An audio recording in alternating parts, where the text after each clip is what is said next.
ईरानी supreme leader Ayatollah खामनाई शहीद हो गए। आमिर रज़ा से बात करते हैं। आमिर भाई, बहुत बड़ा सेटबैक है। बहुत बड़ी अफसोसनाक खबर है जी अदील, आपने इन्ना लिल्लाह व इन्ना इलैहि राजिऊन पढ़ दिया और पढ़ना चाहिए भी हम सब मुसलमानों को। लेकिन इसमें सब मुसलमान हुक्मरानों के लिए सोचने की एक बात है कि ईरान वो क़ुव्वत है जिसके बारे में मैं हमेशा कहता हूँ कि अगर ये मौजूद है तो मिडल ईस्ट पर कब्ज़ा नहीं होगा, बिल्कुल। नहीं तो यहूद व नसारा और हनूद का कब्ज़ा जो है वो मिडल ईस्ट पर हो जाएगा। लेकिन ईरान में सिस्टम ऐसा है कि एक के जाने के बाद कुछ दूसरा जो है वो नया लीडर बन जाता है। बड़ी लंबी तारीख़ है। ख़ामनेई साहब की 1939 में मशहद में पैदा हुए और ये 11 साल की उम्र में ही आलम बन गए। इन्होंने जितने कोर्सेज़ थे उनको मुकम्मल किया और उसके बाद वो इस्लाम की तरवीज के लिए अपनी जद्दोजहद का आगाज़ करते हैं। और फिर ये वो जद्दोजहद है जिसमें आगे चलकर शाह के जो तशद्दुद था और शाह की जो उस वक्त रज़ा शाह पहलवी थे उनके तशद्दुद से तंग आकर आयतुल्लाह ख़मीनी जो हैं वो चले गए बाहर, जिला वतन हो गए।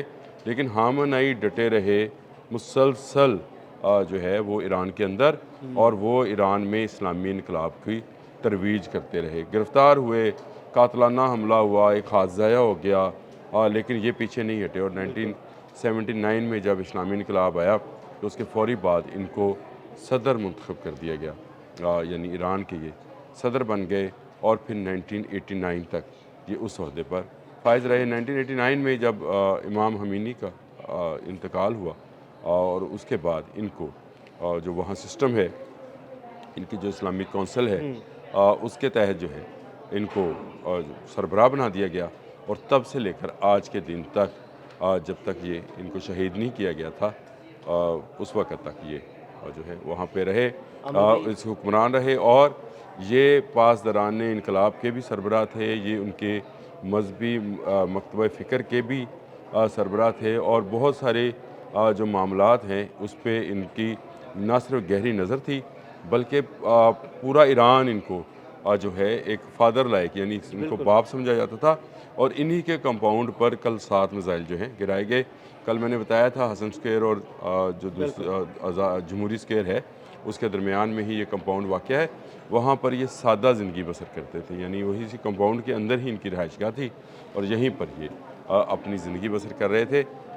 इंतहाई कीमती मैं समझता हूँ आलम इस्लाम के लिए ये शख्सियत जिनको इस तरह से यहूद व नसारा ने निशाना बनाया है, और निशाना बनाने के बाद उनको उनकी शहादत की ख़बर जो है अब सरकारी मीडिया ईरान से, यानी उनकी जो सरकारी न्यूज़ एजेंसी है तस्नीम ने और उनके टीवी ने जो उनका सरकारी टीवी है तस्दीक की है। 40 रोज़ा सोग है, 7 रोज़ की तातील है वहाँ पर, और ये एक बड़ा सानिया है पूरी इस्लामी दुनिया का। आमिर भाई, जब पिछले कुछ दिन से ये धमकियां दी जा रही थी कि सुप्रीम लीडर को निशाना बनाया जाएगा, तो क्या उनकी सिक्योरिटी और ये सारी चीज़ें इसके बारे में कोई आमिर भाई, जब ये पिछले कुछ दिन से ये अमेरिका की जानिब से कहा जा रहा था कि सुप्रीम लीडर को निशाना बनाया जाएगा, तो इनकी सिक्योरिटी इतनी ज़्यादा बढ़ाई क्यों नहीं गई?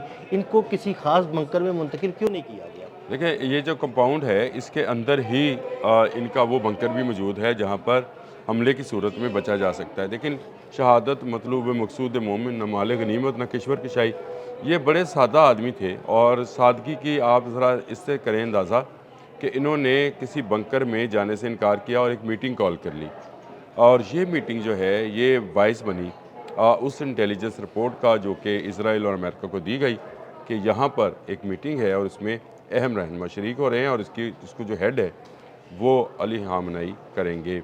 देखिए, मिस कैलकुलेशंस जंग में हो जाती हैं, और ये वो मिस कैलकुलेशन थी ईरान के लिए, क्योंकि ईरान नहीं समझ रहा था, क्योंकि वो तो मुज़ाकरात के मूड में जा रहा था, वो इस मूड में था। और मैं बार बार आपसे ये कह रहा था कि ये धोखा है, मुज़ाकरात धोखा है।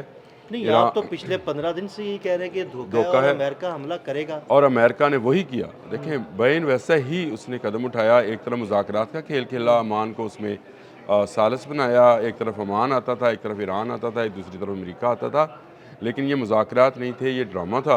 और जैसे ही उनका दूसरा बहरी बेड़ा जो है वो पहुंचा, उन्होंने हमला किया, और उस हमले में जो है आलम इस्लाम का एक अहम रहनुमा जो है وہ شہید ہوا، اور بھی بہت ساری شہادتیں ہیں، ان کا داماد، ان کی داماد بھی بیٹی ہے، ان کی بیٹی ہے، وہ بھی شہید ہوئے اور ہیں اس نواسے میں۔ کے متعلق بھی ہے کہ وہ بھی اسی میں شہید ہوا۔ میں نے کہا کہ رہائش گاہ ان کی اسی کمپاؤنڈ کے اندر تھی اور اسی کمپاؤنڈ میں یہ میٹنگ رکھی گئی عامر تھی۔ بھائی، میٹنگ رکھی گئی تھی، اندر سے پھر کوئی ایسا سانپ نکلا جس نے اطلاع دی امریکہ کو؟ بالکل ہو سکتا ہے، اس کی وجہ، بنیادی وجہ یہ ہے کہ آپ ذرا اگر چیزوں کو لنک کرنا شروع کرتے ہیں تو آپ کو سمجھ آتی ہے کہ مودی کا اسرائیل میں جانا اور اس کے بعد اسرائیل کا جو کہ کہہ رہا تھا کہ وہ ایران کے ساتھ جنگ نہیں کرنا چاہتا، اس کی طرف سے میزائل حملہ کرنا، یہ جو میزائل حملہ ہے یہ صریحاً یہ اسرائیل نے کیا ہے، اور ان کا خیال تھا کہ شاید مسعود پزشکیان جو ہیں وہ بھی اس میٹنگ میں شامل ہوں گے، لیکن وہ اس سے پہلے ہی نکل چکے تھے۔ نا عباس راکچی اس میٹنگ میں تھے۔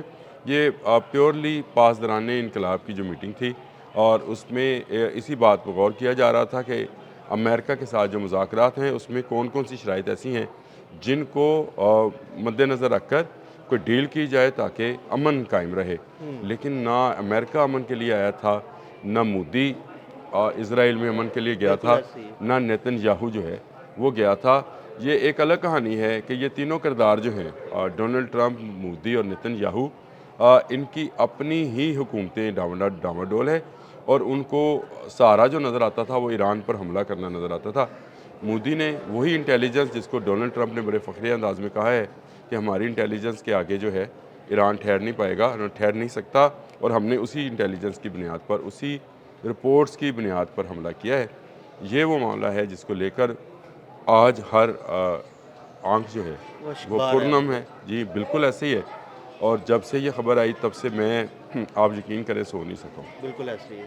آج کی سحری ہم پر بھاری تھی، بالکل ایسے بھاری اس لیے تھی کہ ایک اسلامی دوست ملک کے اوپر جو ہے یہ یہود و نصارہ آئے ہیں، اور یہ انہوں نے حملہ کیا، یہود و ہمارا نصارہ، اور ہنود ہنود، بالکل۔ تینوں ہی آئے، لیکن یہود اور ہنود کی یہ گٹھ جوڑ تھا جس نے اتنا قیمتی انسان، ویسے تو وہ شہادت کی تمنا ہی کیا کرتے تھے، اور ان کی میں ابھی ایک ویڈیو دیکھ رہے تھے تو وہ اس میں کہہ رہے تھے فارسی کے اندر کہ میری جان بہت کم قیمتی ہے لیکن ہمارا اسلامی مشن سب سے زیادہ قیمتی ہے، بالکل ایسے ہی۔ ہمیں اس کو جاری رکھنا ہے، مجھے اپنی جان کی کوئی پرواہ نہیں۔ اور واقعی انہوں نے شہادت دے کر یہ ثابت کر دیا کہ آج بھی کربلا برپا ہے، آج بھی شہادتیں دی جا رہی ہیں، آج بھی معصوم اور نہتے مسلمانوں کا خون بہایا جا رہا ہے، اور آج بھی یزیدی لشکر جو ہے وہ اسلامی لشکر پر جو ہے وہ ٹوٹ پڑا ہے۔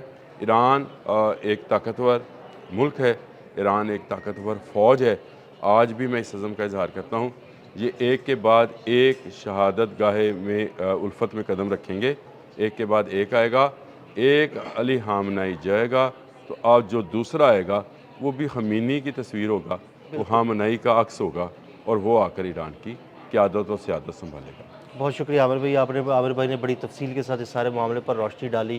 عدیل احمد اور عامر رضا کو اجازت دیجیے گا، لیکن اگلے ویلاگ میں ہم آپ کو یہ ضرور بتائیں گے کہ آیت اللہ خامنئی کا جانشین کون ہوگا۔